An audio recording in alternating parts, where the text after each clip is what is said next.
ఓం నమో వెంకటేశాయ.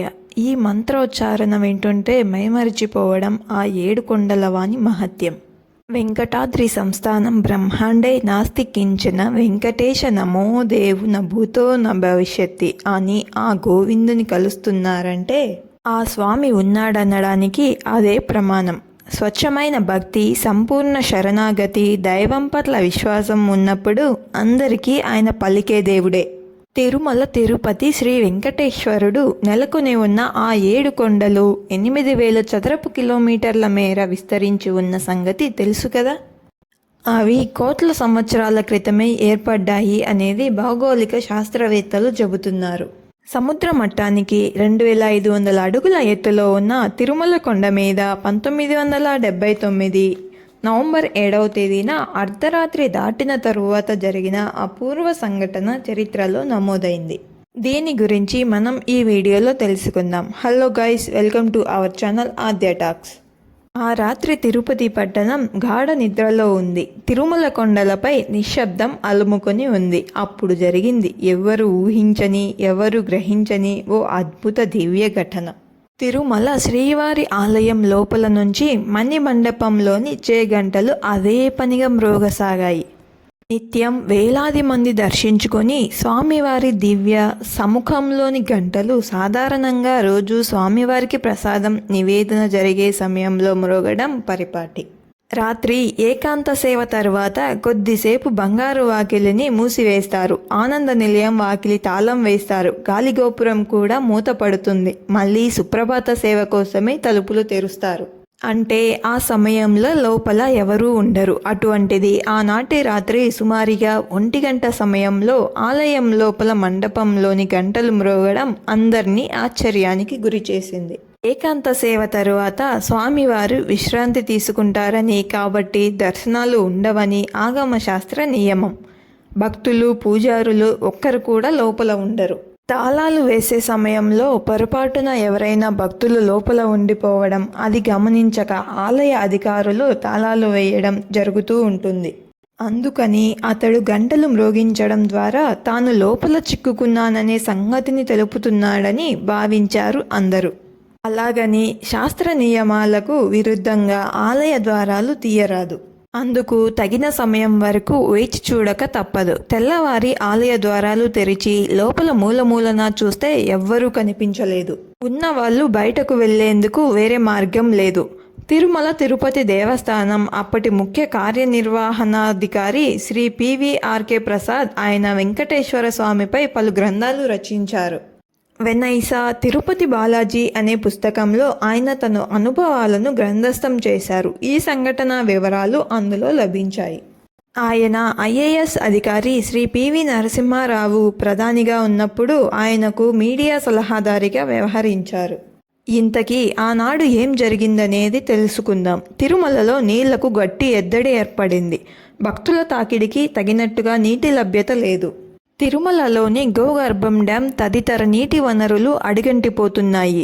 తిరుమల నీటి అవసరాలు తీర్చే గోగర్భం డ్యాంలు 1 వారం రోజులకి సరిపడా నీళ్లున్నాయి. చూస్తుంటే వానలు లేవు. మరి ఇక భక్తులు రావద్దని చెప్పి ఆలయాన్ని సైతం మూసివేయాల్సి వస్తుందని శ్రీ ప్రసాద్, తిరుమలలోని నీటిపారుదల అధికారులు తీవ్ర మదన పడుతున్నారు.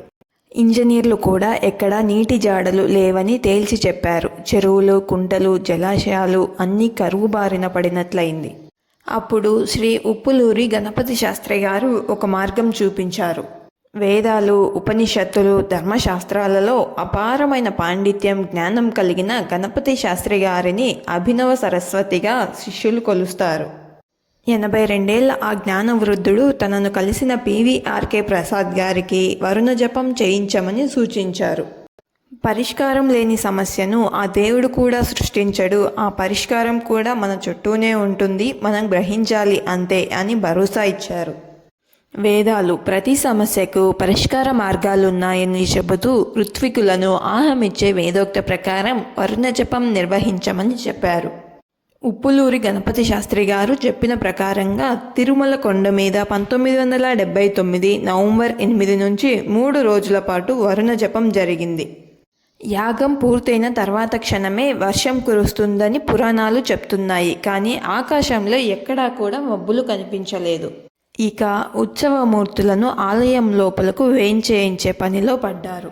ప్రధాన ద్వారం ఇంకా దూరంగానే ఉండగా మాడ వీధుల్లోని వాళ్ళు ఎటూ పరిగెత్తే అవకాశం లేని విధంగా ఆకాశం ఒక్కసారిగా మబ్బులు కమ్మి కుంభవృష్టి కురిసింది. ఇరిగేషన్ అధికారులు ఒకరు పివిఆర్కే ప్రసాద్ గారి కార్యాలయానికి వచ్చి గోగర్భం డ్యాం పొంగి పొర్లుతోందని సమాచారం ఇచ్చారు. ఇంకా వర్షం కురుస్తోందని, ఇప్పట్లో ఆగేలా లేదని చెప్పారు. చిత్రమేమిటంటే తిరుపతి పట్టణంలో కానీ ఆ చుట్టూ ఉన్న పట్టణాల్లో కానీ ఎక్కడా వాన కురవలేదు. కేవలం తిరుమల కొండ మీద మాత్రమే కుంభవృష్టి కురిసింది. తిరుమల దాహార్తి తీరింది. మరి ఆనాటి రాత్రి మణిమండపంలో గంటలు మ్రోగించింది ఎవరన్న దానికి ప్రసాద్ గారు సమాధానం ఇచ్చారు. ఆ గంటలు స్వామివారి సంకేతమని చెప్పారు ఆయన. ఉప్పలూరి గణపతి శాస్త్రి గారు వరుణ జపం చేయించమన్నారు. కానీ అందుకు అనుమతి ఇవ్వాల్సింది దేవదేవుడే. ఆయన అనుమతి లేనిదే తాను ఏం చేయలేనని ఆ వెంకటేశ్వర స్వామిని వేడుకున్నారు ప్రసాద్. అప్పటికే ఒక జప ముహూర్తం వాయిదా పడింది. మరోపక్క డ్యాంలో నీళ్లు నానాటికి ఇంకిపోతున్నాయి. దిక్కుతోచని ఆ స్థితిలోనే ఆయన స్వామివారిని అనుమతి కోరారు.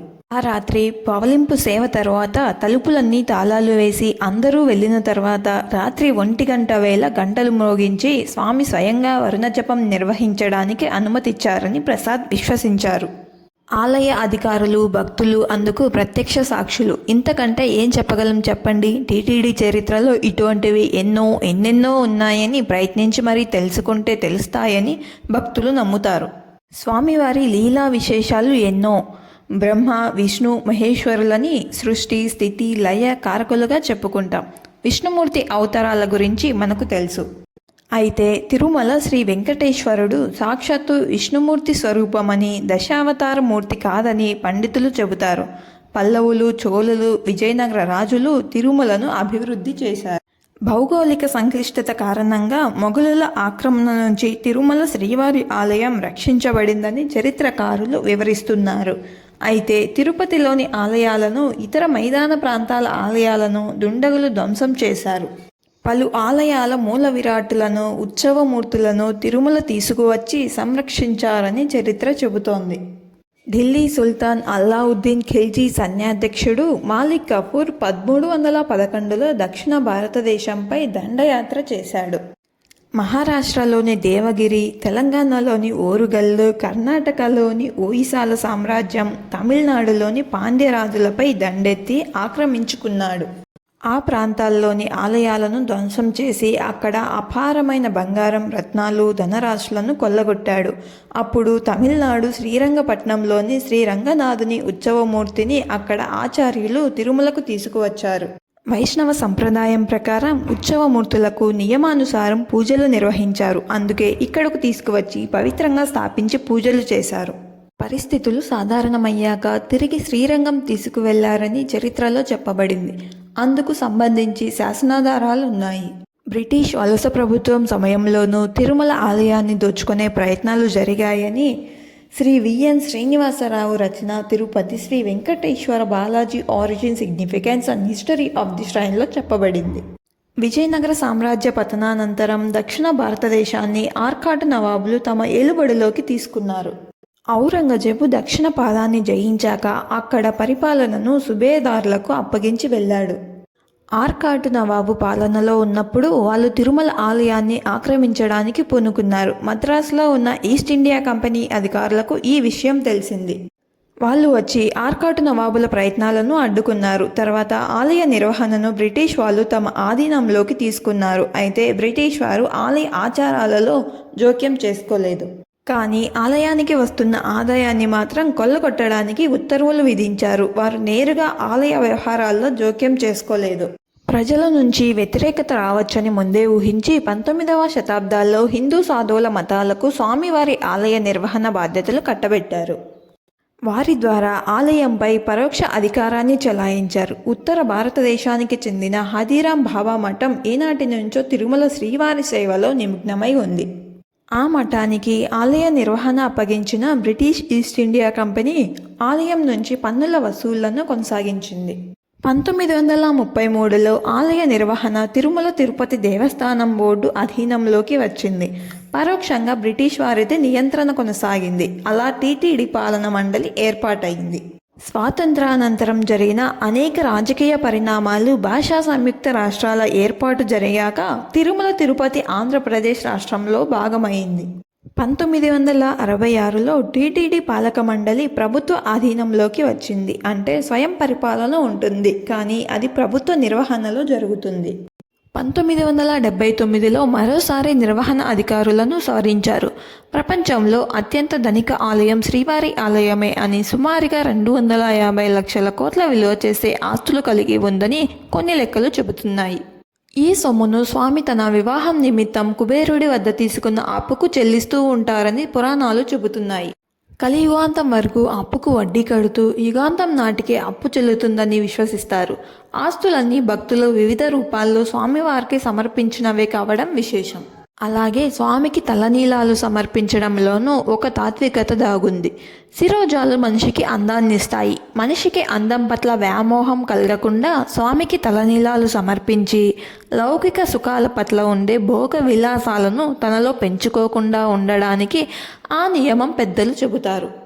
ఆత్మ నివేదన, సంపూర్ణ శరణాగతి ద్వారానే స్వామివారి కృపను పొందే వీలుందని పెద్దలు చెబుతుంటారు. గోవిందా అని ఎలుగెత్తి వేడుకోవడంలోని ఆర్తిని స్వామి ఆలకిస్తాడని భక్తులు నమ్ముతారు.